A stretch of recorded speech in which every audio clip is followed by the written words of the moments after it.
Hello guys, how are you? I hope you will be fine. तो देखिए आप देख रहे हैं बोर्ड पर पैसिव वॉइस चार्ट। तो आज हम पैसिव वॉइस को सिर्फ 10 मिनट में पढ़ेंगे, यानी सभी टेंसों की पैसिव वॉइस 10 मिनट में। तो पहले टेंस के नाम लिख देते हैं। PRESENT प्रेजेंट, पास्ट और फ्यूचर।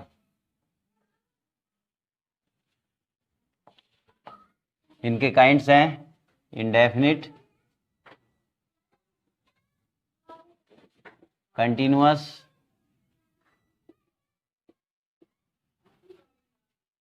परफेक्ट और परफेक्ट कंटिन्यूअस होता है, लेकिन परफेक्ट कंटिन्यूअस की पैसिव वॉइस नहीं बनती है, इसलिए उसको नहीं लिखा गया है। तो हम पढ़ने वाले हैं अलग अलग हर खाने में कौन से टेंस में कौन सी हेल्पिंग वर्ब आती है, ये हमें सीखना है। कंफ्यूजन दूर करने के लिए इस टेंस चार्ट की आवश्यकता होती है। जब हम इस टेंस चार्ट को अच्छी तरह से स्टडी कर लेंगे तो पैसिव वॉइस में कोई प्रॉब्लम आने वाली नहीं है। देखिए, अब प्रेजेंट इंडेफिनिट में जब हम पैसिव वॉइस बनाते हैं तो उसका फॉर्मूला क्या है? सब्जेक्ट आता है, जो ऑब्जेक्ट था वो सब्जेक्ट बनता है, आपको पता है। इज, एम, आर वो सब्जेक्ट के अकॉर्डिंग आएगा, वर्ब की थर्ड फॉर्म, और बाई और ऑब्जेक्ट। तो ये हमारा फॉर्मूला है। प्रेजेंट इंडेफिनिट को जब पैसिव वॉइस में बदलते हैं, प्रेजेंट इंडेफिनिट टेंस की पैसिव वॉइस बनाते हैं, तो एक्टिव वॉइस में तो हम देखते हैं कि हेल्पिंग वर्ब के रूप में डू या डज आता है, या अफर्मेटिव में कोई भी हेल्पिंग वर्ब नहीं आती। लेकिन पैसिव वॉइस में इज, एम, आर ही आता है, ये ध्यान रखने की बात है। अब कंटिन्यूअस में सब्जेक्ट इज, एम, आर और बीइंग। अगर बीइंग लग गया है समझ लीजिए प्रेजेंट कंटिन्यूअस की पैसिव वॉइस है, क्योंकि इज, एम, आर इसमें भी हेल्पिंग वर्ब है, इसमें भी है। तो डिफरेंस क्या है? इसमें तुरंत वर्ब की थर्ड फॉर्म आ रही है, इसमें बीइंग लगने के बाद वर्ब की थर्ड फॉर्म आएगी। ये इसमें डिफरेंस होगा और उससे पता चल जाएगा कि हमारा जो है प्रेजेंट कंटिन्यूअस की पैसिव वॉइस है। प्रेजेंट परफेक्ट में क्या आता है? सब्जेक्ट हैज या हैव और उसमें लगा देंगे बीन। बीन लगकर पैसिव वॉइस बन जाती है, प्लस वर्ब थर्ड, इसमें एक्टिव में भी होती है और पैसिव में, दोनों में ही वर्ब थर्ड आती है, इसमें टेंशन की बात नहीं है। और समझ लेते हैं ये प्रेजेंट के तीनों काइंड्स की जो है पैसिव वॉइस के हमारे फॉर्मूले लिख दिए गए हैं। इसको एग्जाम्पल के द्वारा भी मैं समझाऊंगा, पहले पूरे चार्ट को समझ लेते हैं। पास्ट इंडेफिनिट, सब्जेक्ट वाज या वर plus verb third plus by plus object, ये हमारा हो गया पास्ट इंडेफिनिट। पास्ट कंटिन्यूअस में देखते हैं सब्जेक्ट प्लस वाज या वर प्लस बीइंग, वही अंतर है जो प्रेजेंट कंटिन्यूअस में है। बाज बार इसमें आ रहा है वर्ब की थर्ड फॉर्म, लेकिन इसमें बाज बार के साथ बीइंग लग रहा है, ये डिफरेंस होगा।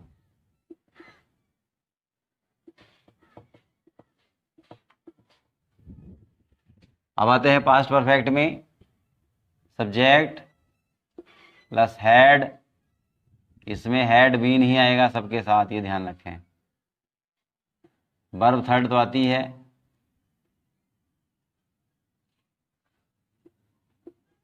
ऑब्जेक्ट।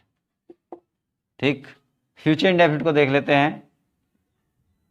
सब्जेक्ट शैल या विल प्लस बी और वर्ब थर्ड बाई और ऑब्जेक्ट। इसकी पैसिव वॉइस नहीं बनती है फ्यूचर कंटिन्यूअस की, इसलिए इसको क्रॉस कर देते हैं। ठीक है, इन दोनों कंटिन्यूअस की बनती है, प्रेजेंट के कंटिन्यूअस की भी और पास्ट के कंटिन्यूअस की भी, लेकिन फ्यूचर कंटिन्यूअस की पैसिव वॉइस नहीं बनती है, इसलिए इसके क्रॉस कर दिया गया है। अब फ्यूचर परफेक्ट पे पहुंचते हैं। शैल या विल सब्जेक्ट के बाद, शैल का आना बिल का आना वो बता दिया गया है, आई और वी के साथ शैल आता है, अन्य के साथ बिल आता है, प्लस हैव और प्लस बीन। वर्ब थर्ड तो परफेक्ट में आती ही है। देखिए आप पूरा चार्ट देख रहे हैं बोर्ड पर, ये सभी टेंसों की पैसिव वॉइस हो गई है। 3 प्रेजेंट के और 3 ही पास्ट के, 3 और 3 6 और 2 हो गए हमारे फ्यूचर के, इस तरह से 8। यानी पैसिव वॉइस 8 टेंसों की बनती है, पैसिव वॉइस 8 की बनती है। और एक्टिव वॉइस में सभी 12 के 12 टेंस होते हैं। अब जैसा कि मैंने बताया था कि एग्जाम्पल के द्वारा कैसे समझेंगे, पहले इस चार्ट को अच्छी तरह से स्टडी कर लेंगे। ध्यान रखें कि ये जो सब्जेक्ट बनता है, ये जो एक्टिव वॉइस में ऑब्जेक्ट होता है उसको सब्जेक्ट बनाते हैं। जैसा हमने जब विस्तार से पढ़ाया वो बता दिया है, कई बार बताया है, हर टेंस में समझाया है। और इंटेरोगेटिव निगेटिव बनाने के सब रूल बताए गए हैं। लेकिन ये इसकी जरूरत क्यों पड़ी? इसकी जरूरत इसलिए है कि जब हम पैसिव वॉइस बनाते हैं तो कभी कभी ये ध्यान नहीं रह पाता कि कौन से टेंस में हेल्पिंग वर्ब कौन सी आएगी। तो उस कंफ्यूजन को दूर करने के लिए इस पैसिव वॉइस चार्ट की आवश्यकता है। एक बार अच्छी तरह से इसको स्टडी कर लीजिए और मैं ये मानता हूं कि कभी भी टेंस की पैसिव वॉइस आप गलत नहीं कर सकते, ये पूरा मेरा दावा है। तो इसको स्टडी कर लेंगे। देखिए प्रेजेंट इंडेफिनिट में सब्जेक्ट के साथ इजेमार, वर्ब की थर्ड फॉर्म बाई और ऑब्जेक्ट।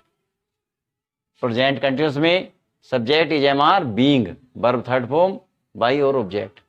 प्रेजेंट परफेक्ट में सब्जेक्ट हैज, हैव और बीन, वर्ब थर्ड बाई और ऑब्जेक्ट। तो जैसा कि सभी इसमें देख रहे हैं आप अच्छी तरह से। और ये जरूर समझ लेना है कि अगर आपको टेंस नहीं आते, यानी एक्टिव वॉइस नहीं आती, यानी जो हमने पढ़े हैं शुरू में विस्तार से पढ़ाए हैं, तो हम ये भी नहीं पता लगा पाएंगे कि भाई कौन सा टेंस है तो हम पैसिव में कौन से में बदलेंगे। तो सबसे पहले हमें एक्टिव वॉइस चार्ट को स्टडी करना होगा, जैसा कि मैंने पहले भी बताया है, और वो मैंने चार्ट पहली वीडियो में डाल दिया है, आप उसे देख सकते हैं। अब हम एग्जाम्पल के द्वारा समझते हैं। देखिए मैं एक एग्जाम्पल देता हूं प्रेजेंट इंडेफिनिट का, उससे ही आप समझ जाएंगे। एक छोटा सा सेंटेंस में लिख रहा हूं, इस चार्ट को पहले स्टडी कर लेंगे, पॉज करके इसे चाहे आप रोक के इसको नोट भी कर सकते हैं, वैसे कॉपी पेन अपने पास होनी चाहिए। तो अब देखो मैं इसके जो है प्रेजेंट इंडेफिनिट के दिखाता हूं एक्टिव और पैसिव वॉइस का किस तरह से सेंटेंस बनता है। वैसे मैंने समझाया लेकिन फिर भी बता देता हूं। देखिए एक्टिव वॉइस में क्या लिखेंगे हम, जैसे मान लिया है आई राइट ए लेटर, ये हमारा एक्टिव वॉइस है। अगर हम इसे पैसिव में बदलेंगे तो हमने बताया है कि ये जो ऑब्जेक्ट है ये सब्जेक्ट बन जाएगा, तो यहाँ क्या हो जाएगा, ए लेटर। फॉर्मूले को देखिए क्या लिख रहा है, सब्जेक्ट फिर इज एम आर, लेटर कितने, एक है, तो क्या लेंगे, इज, ए लेटर इज। इसके बाद ये दोनों नहीं आएंगे, फिर वर्ब की थर्ड फॉर्म, राइट की थर्ड फॉर्म, रिटन, तो ए लेटर इज रिटन, और बाई आई का हो जाता है मी। तो इसी तरह से सभी टेंसों का अध्ययन आप ध्यानपूर्वक करेंगे। वैसे मैंने विस्तार से समझा दिया है, लेकिन इसे एक दृष्टि में समझाने के लिए इस पैसिव वॉइस चार्ट की हमें आवश्यकता पड़ी। तो आपने अच्छी तरह समझ लिया होगा। और पैसिव वॉइस चार्ट को स्टडी करें और समझें, और फिर कमेंट बॉक्स में बताएं कि आपको कितना समझ में आया, और जो ना समझ में आया हो वो भी मुझे बताएं। मैं बिल्कुल आपकी प्रॉब्लम को सॉल्व करूंगा। Thanks for watching this video.